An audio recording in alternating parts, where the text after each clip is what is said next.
Hey there.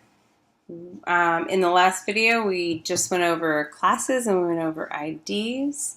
Um, and this one, I want to show you that it is possible to apply more than one class to an element. So here I have a whole bunch of buttons, button, who's got a button? So they are a bunch of divs, and each one has a class of button. And down here you can see I have all my fancy styles, color, text styling, all of that good stuff applied to the button. So this is my overall global button style. This is the, main style. I want all the buttons on every single page, on every single page of my website to look like.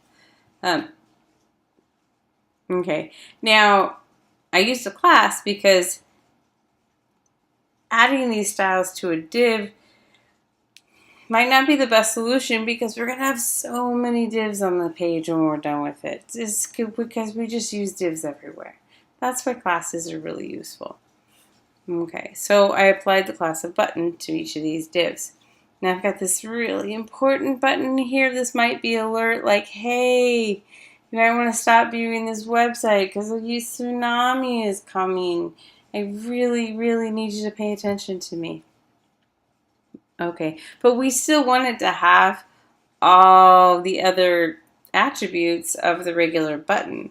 We don't want to repeat those all over again. This is where it's really handy.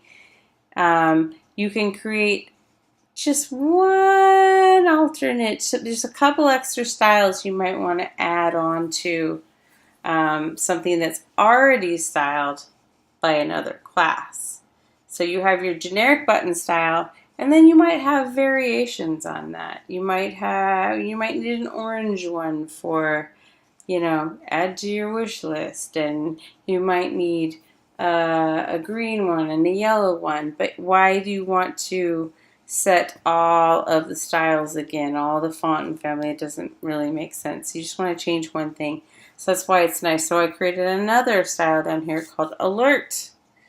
And this one's going to have a red background because it's really important. It could save your life. So now I just want to take that alert and apply it to my important button. And it's as easy as a space. Okay, so we go up in here into the class equals, and this is where we add our classes.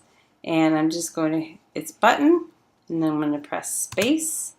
And then I'm going to type in the next class I want it to apply. And then, boom, hey, look, it's crimson. It's red. Oh my God, tsunami. Every time you want to apply another class, you put another space. And then another class, and you can go on forever. This brings up another topic that hopefully we talked about in class that just want to point out here. This is background teal, and this is background crimson. Both of these classes are being applied to this button right here. Why isn't it teal? And let me demonstrate what I mean. What if I take this, I'm going to paste it above the button style. Same styles, right? Same exact text, but in a different order. And that's because what CSS does, and that's the whole idea of cascading, is that it's like computer just goes down the list, and it just does everything in the order that you tell it to, and then it stops. So the first thing you tell it to do is be crimson, and the next thing you tell it to do is teal. Well, the last thing on the list is going to win.